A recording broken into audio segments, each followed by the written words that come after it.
وہ ایک سنہری شام تھی جب شہزادی عنایا، شہزادی سونیا اور ان کی پکی سہیلی شمائلہ سب محل کے باغیچے میں خوشگوار موسم کا مزہ لے رہی تھیں۔ شہزادی عنایا اور سونیا دونوں جڑواں بہنیں تھیں۔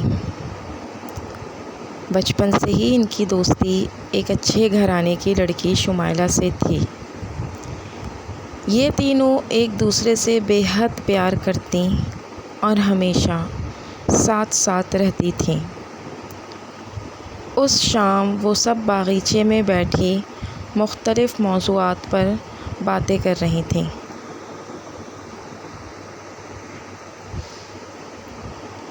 کہ اچانک ایک خوبصورت پرندہ ان سے کچھ فاصلے پر آ کر گرا۔ ان تینوں نے جب اس کے پاس جا کر دیکھا، معلوم ہوا کہ وہ زخمی ہے۔ انہوں نے پرندے کی مرہم پٹی کی اور اس کے لیے چھوٹا سا گھونسلہ بنا دیا تاکہ وہ اس میں آرام سے رہ سکے۔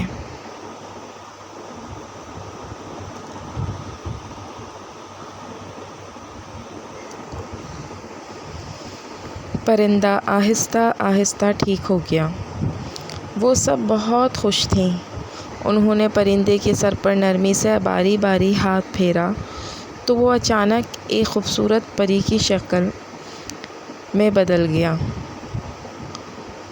وہ تینوں بہت حیران ہوئیں، مگر پری نے کہا کہ انہوں نے اس کی دیکھ بھال کی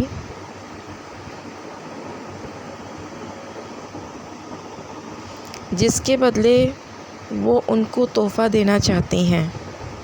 پھر اس نے اپنی چھڑی گھمائی تو اس کے ہاتھ میں ایک لال پوٹلی نمودار ہو گئی۔ جب اس نے اسے کھولا تو اس میں سے 3 خوبصورت سی چمکتی دھمکتی ہیرے کی انگوٹھیاں نکلی جو اس نے ان تینوں میں تقسیم کر دیں اور کہا کہ جب کبھی مدد کی ضرورت ہو تو انگوٹھی کو اپنی مٹھی میں کس کر بند کر لے تو وہ فوراً وہاں مدد کے لیے حاضر ہو جائے گی۔ وہ تینوں یہ بات سن کر تھوڑی حیران ہوئیں، مگر پھر انہوں نے سوچا کہ اس طرح تو اس کی ہر مشکل آسان ہو جائے گی۔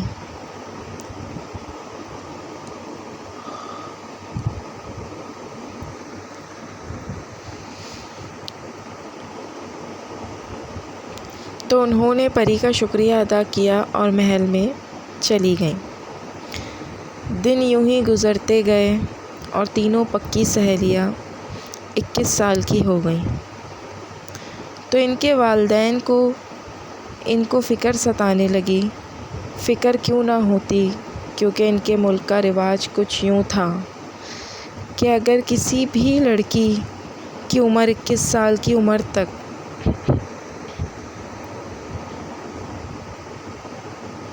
شادی نہیں ہوئی تو اسے 1 سال تک ملک کے سب سے پرانے جنگل میں، جہاں پر ہر طرح کا جانور اور ہر طرح کے کیڑے مکوڑے پائے جاتے تھے، چھوڑ دیا جاتا۔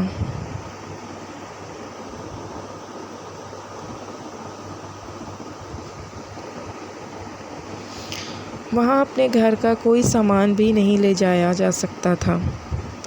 سب اسی فکر میں مبتلا تھے کہ اچانک چند آدمی آئے جو زبردستی شہزادی سونیا اور عنایا کو ان کی سہیلی شمائلہ کے ساتھ جنگل تک لے گئے۔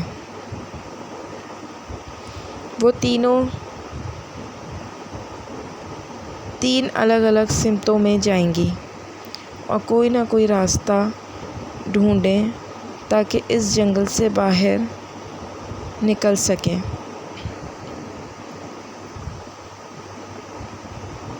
آخر تینوں کے راستے جدا جدا ہو گئے۔ پھر 1 گھنٹے چلنے کے بعد شہزادی عنایا کو شدت سے پیاس لگی۔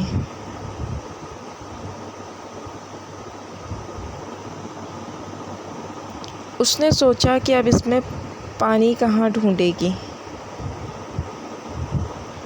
اچانک ہی اسے یاد آیا کہ وہ تو جب چاہے پری کو بلا سکتی ہے۔ تو اس نے فوراً اپنی انگوٹھی اتار کر اپنی مٹھی میں کس کر پکڑ لی۔ تو ایک زوردار جھٹکا ہوا اور پری وہاں آ گئی، اور اس نے شہزادی عنایا سے پوچھا کیا کام ہے؟ تو عنایا نے اسے کچھ بتایا۔ پھر پری نے مسکرا کر عنایا کی طرف دیکھا اور وہاں سے غائب ہو گئی۔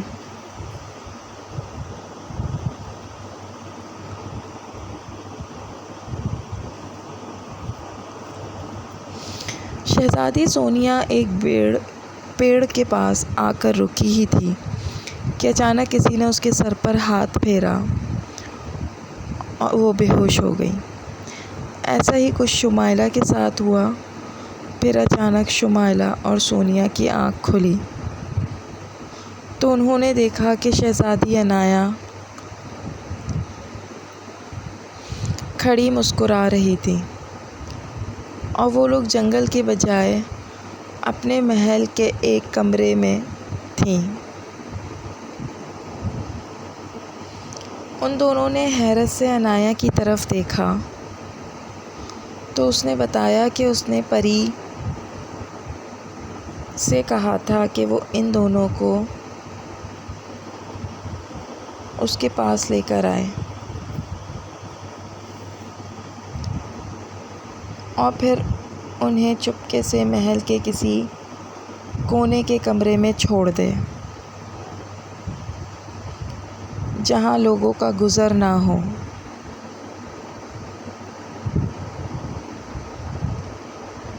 اور ان دونوں سونیا اور شمائلہ کو بھی اس بات کا علم نہ ہو، ورنہ وہ ڈر جائیں گی، کیونکہ سونیا اور شمائلہ جادو اور پریوں سے ڈرتی تھیں۔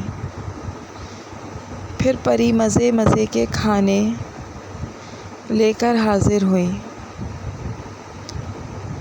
اس وقت سونیا اور شمائلہ کا ڈر ختم ہو چکا تھا۔ پھر عنایا نے پری سے کہہ کر ملک کے اس رواج کو ختم کروا دیا، اور پھر سب لوگ خوشی خوشی رہنے لگے۔ اگر آپ کو ہماری کہانی پسند آئی ہے تو زیادہ سے زیادہ لائک کریں، شیئر کریں، کامنٹس کیجیے، اور ہمارے چینل کو مسٹ سبسکرائب کریں۔ انشاءاللہ اگلی کہانی میں پھر ملاقات ہوتی ہے۔ جب تک کے لیے اللہ حافظ۔